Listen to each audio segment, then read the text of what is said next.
Bendito sea el Señor.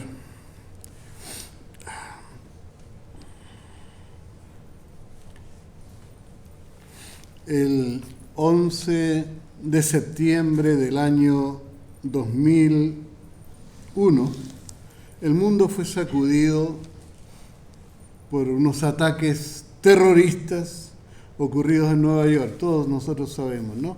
Todos se acuerdan. Yo me acuerdo haber llegado de visita a alguna casa y mirar que en la televisión allí tenían cuando los aviones estaban chocando con los edificios. 2 rascacielos fueron destruidos porque 2 aviones de pasajeros chocaron con ellos.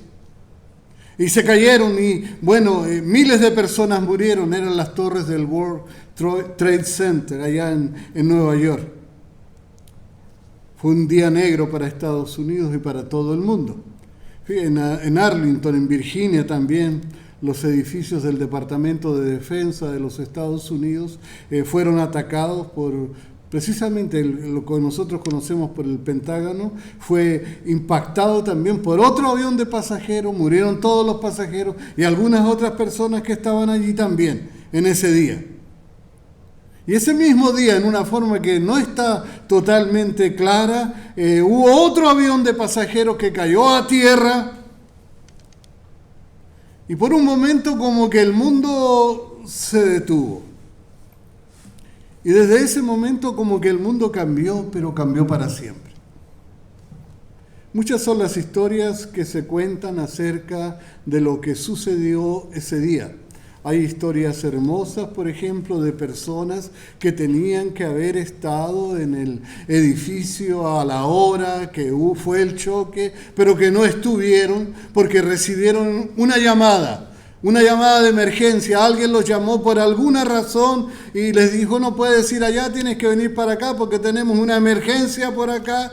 Y no fueron al trabajo, no fueron allá donde tenían que estar, fueron a otro lugar y eso les salvó la vida. Pero también, de la misma forma, hay historias trágicas, dolorosas, de personas que también recibieron una llamada, pero que no la escucharon o dijeron tenemos cosas más importantes que hacer.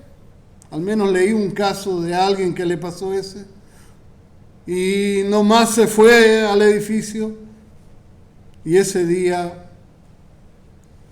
murieron. Ese día esa persona murió. Recibió una llamada, no la obedeció, no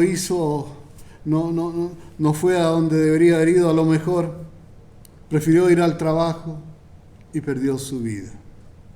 Queridos hermanos, así es el Evangelio. El Evangelio de Jesucristo es un llamado de emergencia. Es un grito de atención. Es un mensaje de vida o de muerte. Y no hay término medio. Las personas o se salvan o se pierden completamente. No existe el que está medio salvado o medio perdido. Eso no hay. Estar medio perdido es estar totalmente perdido. Se trata de tener vida eterna y tener vida eterna con Dios, con Jesús, para siempre, o ir a condenación por la eternidad. No existe un término medio. Y quizás esta sea una de las lecciones que nosotros podemos aprender de los textos que leeremos hoy. Hemos estado siguiendo algunas series de textos de la Escritura. Llevamos algunos sábados de noche leyendo el libro de los Hechos. Y hoy vamos a ir a Hechos capítulo 5, versos 1 al 11. Y vamos a comentar sobre estos textos de la Escritura. Pueden buscarlo en su Biblia, lo pueden leer acá atrás también. Dice la Escritura: pero cierto hombre llamado Ananías, con Safira su mujer, vendió una heredad.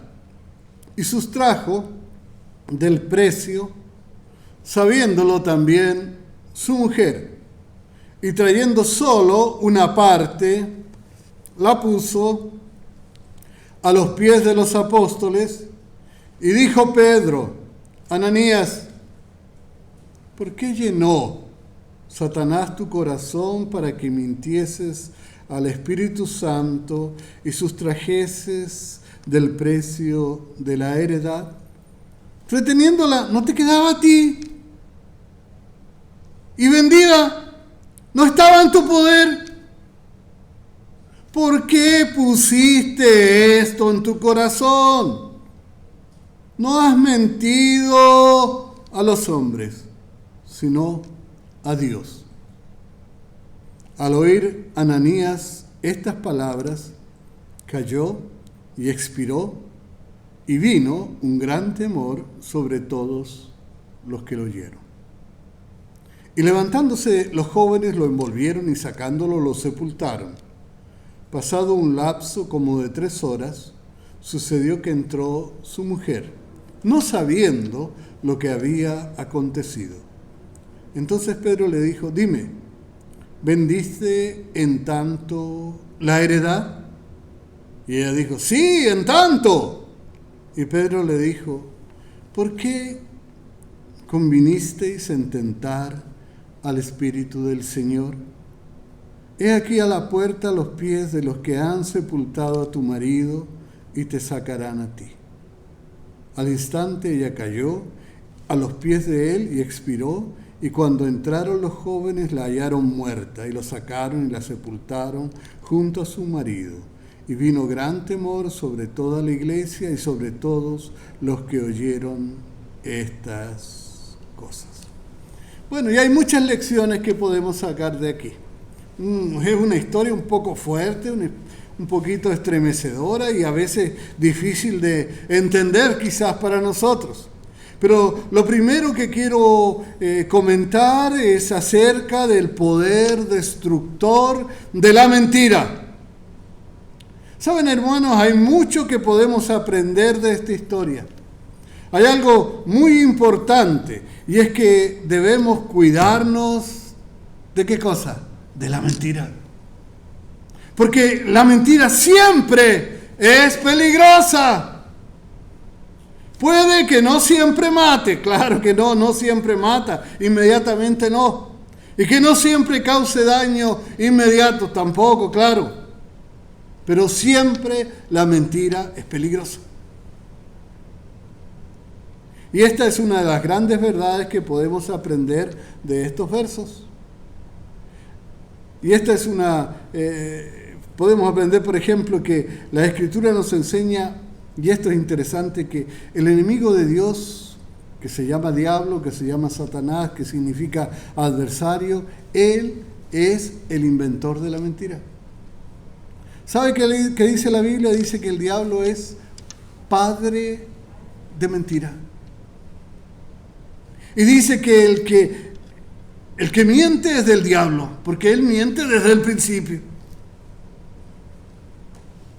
De hecho, toda la miseria, todo el dolor, todas las muertes, todas las enfermedades, todo el sufrimiento, tienen su origen en una mentira. Todo el sufrimiento de la humanidad comenzó con una mentira. El diablo engañó a Eva y entonces de allí comenzó todo. Por lo mismo creo que los cristianos debiéramos odiar la mentira y debiéramos tratar de huir de ella, como se huye de una plaga. Tenemos miedo, andamos asustados, todos nosotros estamos preocupados por esta enfermedad terrible que hay, pero la mentira es bien terrible también y no le hacemos caso. Debemos cuidarnos. Yo sé que aquí no hay eso, pero no debería haber.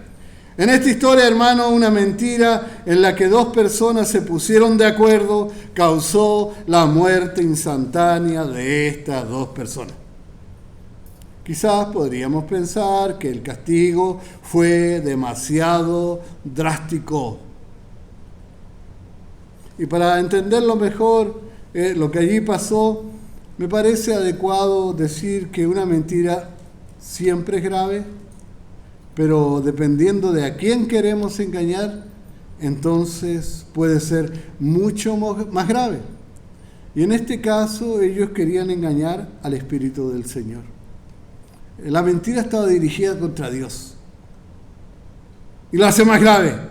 Eran dignos de un castigo más drástico y más inmediato, sobre todo cuando la iglesia estaba comenzando. Ellos llegaron allí al templo y dijeron algo que no tenían que hacer. Fíjese que el capítulo 4 termina diciendo que los hermanos vendían sus propiedades y entregaban todo el precio, pero lo hacían en forma voluntaria, porque ellos querían, porque amaban a la iglesia, porque amaban a sus hermanos que estaban en pobreza, que estaban sufriendo, porque eran perseguidos, porque vivían todos juntos, porque compartían todos juntos, pero nadie buscaba ser reconocido por eso.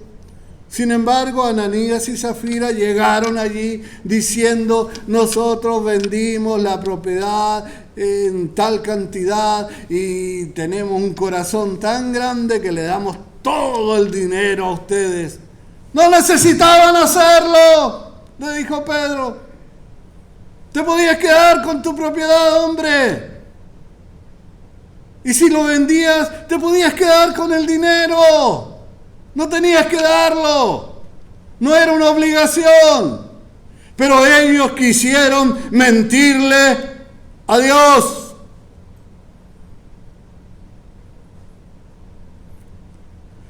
Ellos podían hacer lo que quisieran con el dinero, pero bueno, aunque en esos días era normal, ¿verdad?, que los hermanos compartieran, ellos quisieron quedar bien e hicieron algo muy malo. ¿Sabe? Muchas veces se confunde esto, porque la iglesia en ese tiempo, los hermanos lo tenían todo en común, y algunos dicen, eso era como comunismo, ¿no? El comunismo es obligado, acá no, era por amor. Pedro lo dice, no necesitabas darlo, te podías quedar con lo que tú tenías, nosotros aquí tenemos, el Señor nos va a dar. Pero él quiso que todos lo miraran, él buscaba la gloria personal.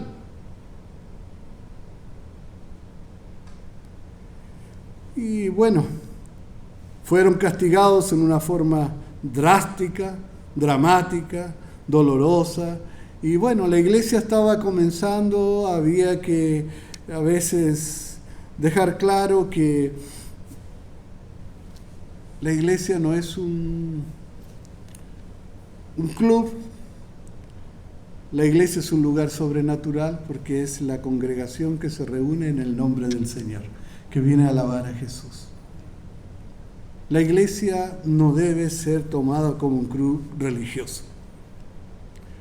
Debido a la persecución que sufrían en aquellos días, había necesidad grande, traían ofrendas, compartían los gastos, los hermanos daban todo lo que les daban, querían voluntariamente, por amor.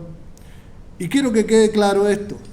El problema con Ananías y Zafira no fue que se quedaron con parte del dinero, no. El problema no fue que dieron muy poco, no. El problema no fue que no dieron todo, no fueron castigados por eso. Si alguien les dice que fueron castigados por eso, le mienten. Ellos fueron castigados por mentir. Por mentirle al Espíritu Santo. Y su castigo fue grande porque trataron de mentirle ¿a quién? A Dios.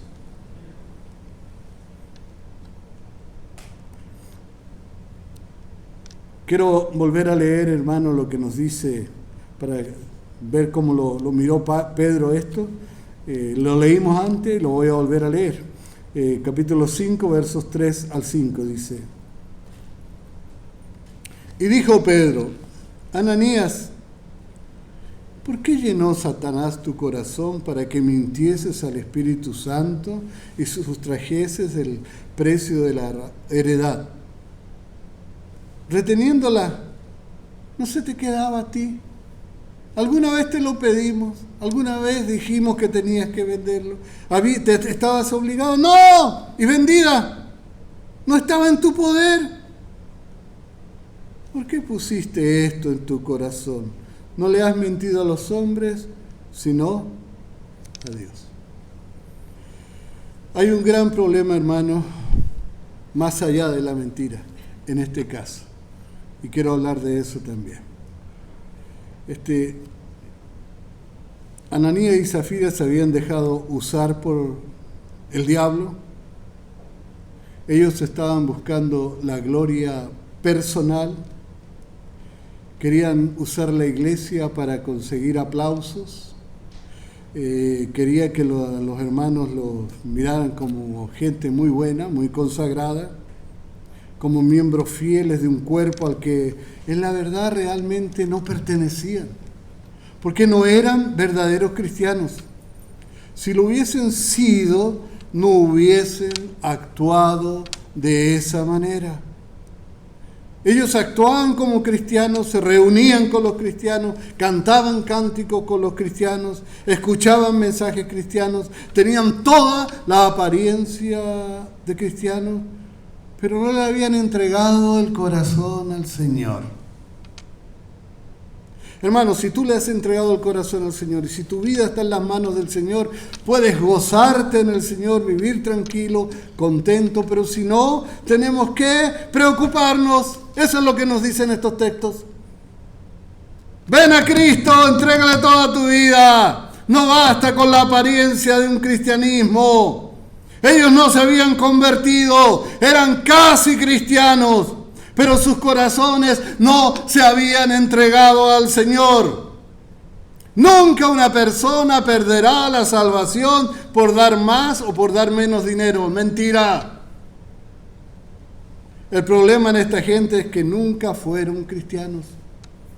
Estaban en la iglesia porque les gustaba la compañía de los hermanos de la iglesia, les gustaba el ambiente de la iglesia, les gustaba el mensaje del evangelio, eran admiradores de Jesús y de sus enseñanzas. Estaban dispuestos a apoyar la iglesia porque la consideraban una causa justa, pero no estaban dispuestos a entregar su corazón completamente al Señor. Querían tener un rinconcito, un cuadradito allí, un lugarcito dentro de su corazón en el cual Cristo no pudiera entrar, para poder allí meter cualquier cosa mala que quisiera. Es como, por ejemplo, cuando se bautizó Constantino, el emperador Constantino, cuando se bautizó, él se bautizó con su ejército. Y fue algo interesante porque dice la historia que se bautizó y cuando se bautizó él puso su mano arriba y todos los soldados tenían la mano arriba y la mano no se sumergió en el río, no se bautizó la mano. Y le preguntaron por qué, dijo, porque si hay guerra la mano no está bautizada y entonces la mano puede seguir peleando, dijo, y podemos seguir matando. De la misma forma, el corazón de Ananías y Zafira había una partecita que se había quedado afuera del agua. No había sido bautizada, no había sido entregada al Señor. Es algo así como lo que sucedió cuando Moisés salió de Egipto. Ustedes se acuerdan. Cuando Moisés salió de Egipto, él salió con una multitud de gente, ¿no? Se calcula que eran como 2 millones de personas los que salieron con él. Ahora, entre medio de esa multitud había gente que era israelita, que eran fieles, que eran seguidores del Señor, pero había un montón de gente que salieron porque dijeron, esta es una buena oportunidad de conseguir libertad, es una buena oportunidad de dejar de ser esclavo, es una buena oportunidad de salir de aquí nada más. Y salió una gran multitud allí que no eran gente realmente que seguían al Señor. Quizás emocionados con la oportunidad de ser libres. Así pasó con la iglesia naciente. Hubieron muchos que se unían a la iglesia inspirados por el amor de los hermanos que tenían, y eso es bueno, pero no quisieron entregar todo su corazón al Señor. Nunca se entregaron al Señor totalmente. Querían todavía tener un rinconcito donde pudieran guardar sus pecaditos. Ellos mismos, algunos pensaron, uy, qué poderes grandes que hay en esta iglesia. Los enfermos sanan, hacen cosas increíbles, qué maravilloso. Yo quiero ser poderoso como ellos. Entonces algunos se quedaron ahí por eso, pero realmente no. Hay veces, hermano, que la gente viene a la iglesia porque quiere usar a Dios. Quiere usar a Dios para conseguir cosas. No venimos a la iglesia para buscar que el Señor nos use a nosotros. No venimos a la iglesia para buscar que el Señor nos santifique, nos purifique, nos salve, nos cuide. Es verdad, Él hace muchas cosas por nosotros. Pero si tú vienes a buscar las cosas en vez de buscar al Señor, estás tomando el camino equivocado. Cierta oportunidad Jesús alimentó a 5,000 personas y después los 5,000 dijeron, no, a este hay que hacerlo rey, inmediatamente lo vamos a hacer rey. Y Jesús se escapó de ellos, porque ellos estaban por los panes y los peces, ¿no es cierto? Nosotros no, cuando venimos a la iglesia debiéramos venir buscando al Señor y Él nos va a dar los panes y los peces cuando Él quiera. Amén. No venimos buscando los panes y los peces. Ananías y Zafira no necesitaban vender su propiedad, no necesitaban dar todo eso en ofrenda, pero querían ganar una aprobación especial, un aprecio especial.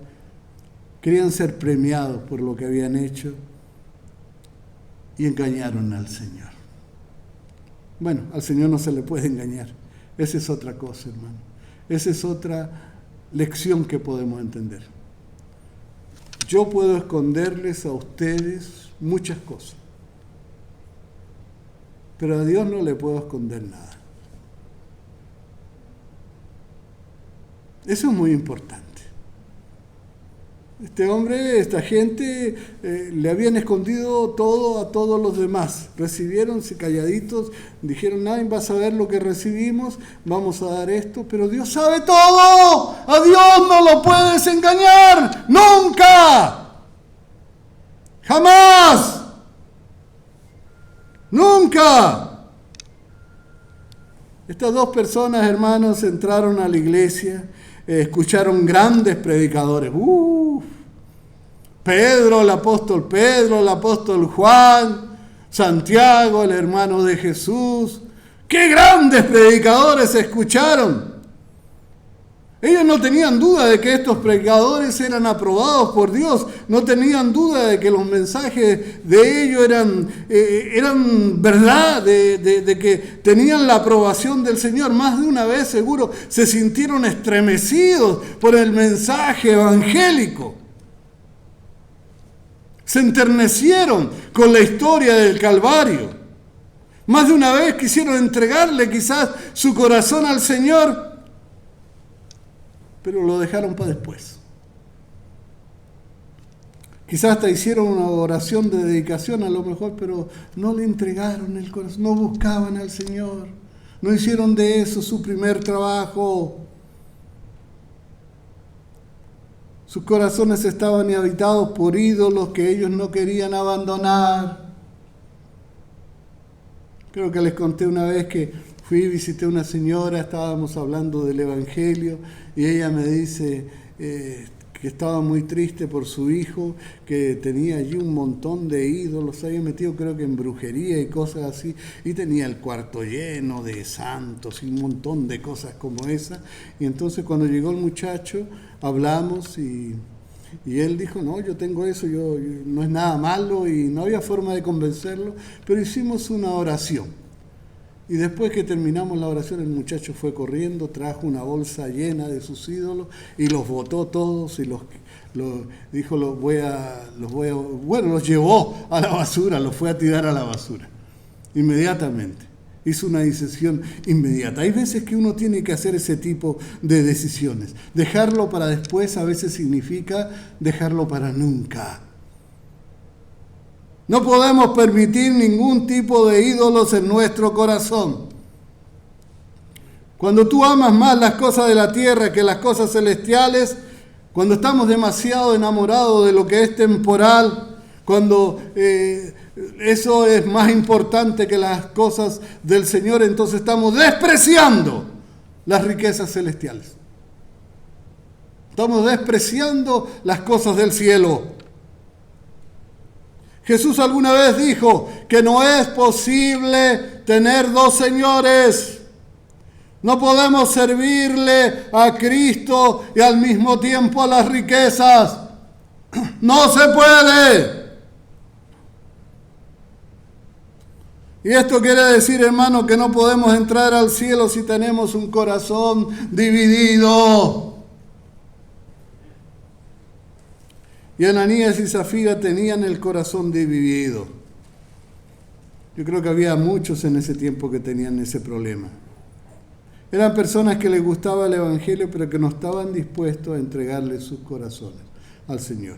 Siempre querían guardar un rinconcito para acomodar sus pecados favoritos. El otro mensaje que yo quisiera tomar de esta lectura que tuvimos es que, hermano, no se puede jugar con el Evangelio. El Evangelio no es un juguete. Lo que sucedió aquel día con Ananías y Zafira nos enseña claramente esto. El Evangelio es un mensaje de vida o de muerte. Es un llamado urgente. Es peligroso tratar de jugar con el Evangelio. No se puede. La Biblia dice que es una arma y el Evangelio es como una espada de dos filos, hermano. Es peligroso. Uno se puede cortar si no sabe manejarla, si no la maneja bien, ¿verdad? Ananías y Zafira quisieron jugar y pagaron un precio muy caro.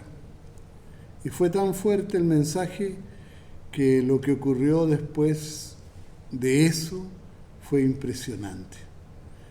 O sea, primero ellos llegan, mienten al Señor, después se ve la obra del Señor en forma instantánea.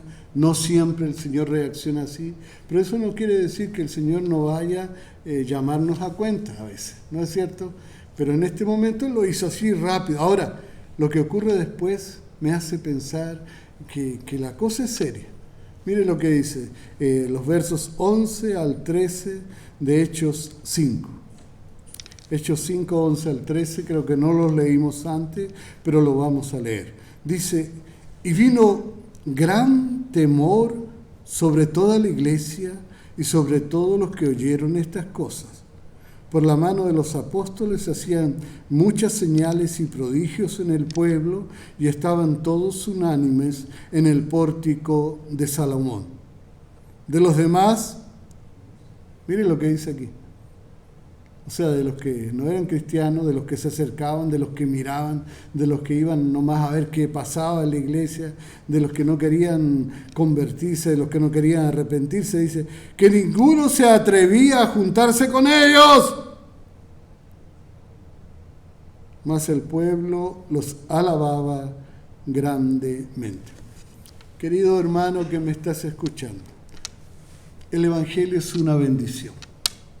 Cuando tú vienes a Cristo, la Escritura dice que tú eres llamado Hijo de Dios. En ese momento pasas a ser hijo de Dios. Y Dios ama a sus hijos. Dios cuida a sus hijos. Dios bendice a sus hijos. Dios protege a sus hijos. Dios da paz a sus hijos. Los hijos del Señor son bendecidos en una forma especial. Así es. Pero cuidado. Cuidado porque la palabra del Señor es como una espada que penetra, dice la Escritura, hasta los tuétanos, hasta lo más íntimo de los huesos. Y es una espada, pero de dos filos, que por un lado hiere para sanar. Aquellos que vieron y que eran cristianos, dice que tuvieron temor. El temor que ellos tuvieron fue un respeto hacia el Señor y hacia las ordenanzas del Señor y hacia la ley del Señor, y creyeron y entendieron que tenían que tener cuidado y obedecerle al Señor. Por un lado fueron sanados, La espada entró y los sanó. Pero por otro lado dice que los que demás que no querían arrepentirse, que no querían entregar su vida, que no querían acercarse a Jesús, tuvieron miedo y ya no querían ni acercarse. Se sintieron condenados. Por un lado, la espada sana y por otro lado también condena. Es un error predicar un evangelio sin justicia. Es un error hablar de la cruz sin llamar a la gente al arrepentimiento. Este es uno de los peligros más grandes que enfrenta la iglesia moderna. Porque es complicado, hermano, es incómodo. Esa palabra pecado es como una palabrita que no suena bien, no es moderna, no es civilizada. Esas son palabras para gente antigua. Hoy día ya no se usan. Pero al pecado hay que llamarlo por su nombre. Aunque no sea moderno, aunque a la gente no le guste. A veces se predica a un Dios misericordioso y a un Dios de amor, pero no se llama al pecado por su nombre. Y eso está malo, eso está equivocado. Cuando no se predica arrepentimiento, algo está funcionando mal. Porque eso le quita al evangelio toda su eficacia salvadora. Por otro lado, y esto es importante, tampoco es correcto predicar justicia, predicar condenación, predicar infierno, si no se predica al Jesús de la cruz. Cuando solo se predica al pecado y solo se condena, cuando solo se apunta al pecador, cuando solo se dice lo malo que la gente hace, pero no se los lleva a Jesús, no se los invita a aceptar a Jesús para ser salvos, no se los invita a venir a Jesús para recibir perdón, para recibir limpieza de corazón, para recibir salvación, entonces se hace lo mismo que hace el diablo. El diablo es condenador. El diablo va y acusa a la gente delante de Dios. La Biblia lo dice. Fue donde Dios y le dijo, Señor, mira a Job, mira este otro. También es una equivocación predicar justicia sin predicar la cruz. La obra del diablo es acusar, es condenar, pero la obra del cristiano es exaltar a Cristo. Sí, es necesario que las almas sepan que son pecadoras, que somos pecadores, que el pecado es malo, que el pecado nos pierde, que el pecado nos condena, que el pecado nos aleja de Dios, que el pecado nos aísla de Dios, ¿no es cierto? Es necesario que todos sepamos que necesitamos salvación. Pero esto no sirve de nada si no llevamos a las almas al madero ensangrentado. Nadie será salvo solo por saber que es pecador. Solo Cristo puede salvar a las almas. Y es necesario que el mensajero lleve las almas al Calvario. Pero quiero terminar diciendo, quiero volver a decir, mejor dicho, que el Evangelio, hermanos, no es un juguete, es una espada, es un arma. La Biblia dice que es un arma, es una espada de doble filo, no es un juego, es un mensaje poderoso. Hay que manejarlo con cuidado. El Señor te presenta el mensaje de salvación. Y tú verás lo que haces con él. O te salvas o te pierdes. El Evangelio no es un llamado a salvación sin un nuevo nacimiento, no. El Evangelio es un llamado a venir a Cristo para recibir salvación. Y entonces cuando realmente recibes salvación, recibes nuevo nacimiento. Es necesario que las almas sepan que necesitan arrepentirse, que necesitan ser transformadas. Debemos predicar que nadie se salvará por su obediencia, pero tampoco nadie se salvará sin obediencia. Es necesario predicar el Evangelio completo. Es necesario que las almas sepan que sin santidad nadie verá al Señor. La Escritura lo dice. Y no quiere decir, hermano, que no vamos a tener errores. Todos tenemos errores, todos somos pecadores. Pero cuando vienes a Cristo comienzas un camino para arriba. Dice que comenzamos a crecer de gracia en gracia a la semejanza de Cristo. Vamos poco a poco asemejándonos cada día más al Señor. Mientras más buscas al Señor, más rápido y más poderoso es ese proceso. Ahora, los verdaderos creyentes se gozaron en la salvación, pero también tuvieron temor del Señor. Eso dice. ¿Y sabe qué dice la Escritura? Que el temor del Señor es el principio de la sabiduría. Y si las almas no aprenden a temer al Señor, vagarán en tinieblas.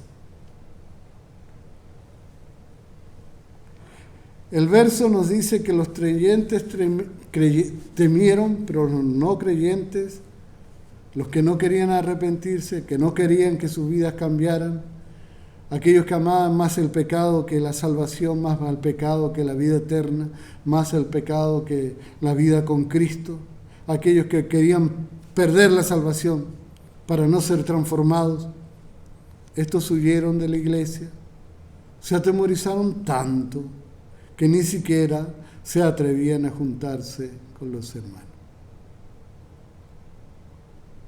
Está fuerte el Evangelio entonces. Cuando el Evangelio se predica con el poder del Espíritu Santo, esto es lo que hace.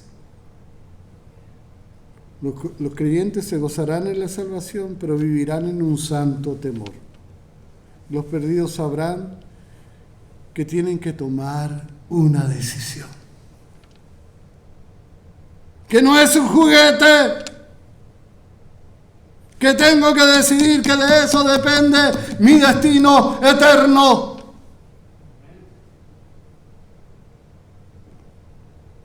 Y la eternidad, hermano, es mucho más valiosa que las cosas temporales. A veces vivimos por lo poquito que es esta vida que son 80 años quizás en algunos, los robustos, los más fuertes. Algunos pueden pasar de eso, pero con mucho dolor, con mucho sufrimiento. Y lo que viene después no son 80 años, son la eternidad. Son 80.888.000 millones de 880.000 multiplicado por 80.888.000 billones multiplicado por 888.000 millones. Y ahí recién estamos comenzando la eternidad.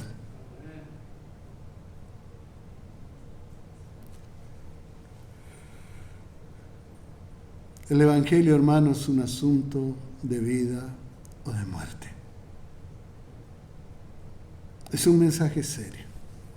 Y yo creo que eso es lo que aprendemos en una forma especial de esta experiencia de Ananías y de Zafira.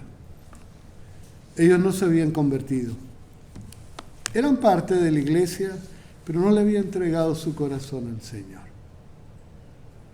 Invito siempre a mis hermanos a que todos los días busquemos al Señor para que Él nos muestre las cosas que tenemos que mejorar y cambiar, para que Él nos vaya limpiando poco a poco, porque esto es un proceso, no somos perfectos, nadie es perfecto, nadie es santo, nadie es completamente, aunque a la vista de Dios somos santos, porque estamos lavados por la sangre de Cristo, limpiados por Jesús.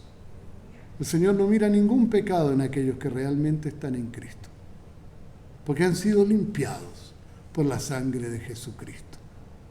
Sin embargo, la verdadera salvación produce un nuevo nacimiento, una transformación en la vida, un cambio. que será progresivo, pero sin cambio no hay salvación. Amén. No somos salvos por portarnos bien, pero si somos salvos vamos a cambiar. Amén. El Señor les bendiga, hermanos, es mi deseo y oración. Y si alguien aún no ha hecho su decisión de aceptar a Jesús y de venir a Jesús y de entregarle su vida a Jesús, considere esto como un llamamiento no mío, como un llamamiento no de un hombre, no de una iglesia, como un llamamiento del Señor a entregar su vida al Señor ahora, porque mañana pudiera ser demasiado tarde. El Señor les bendiga, mi deseo y oración. Vamos a cantar.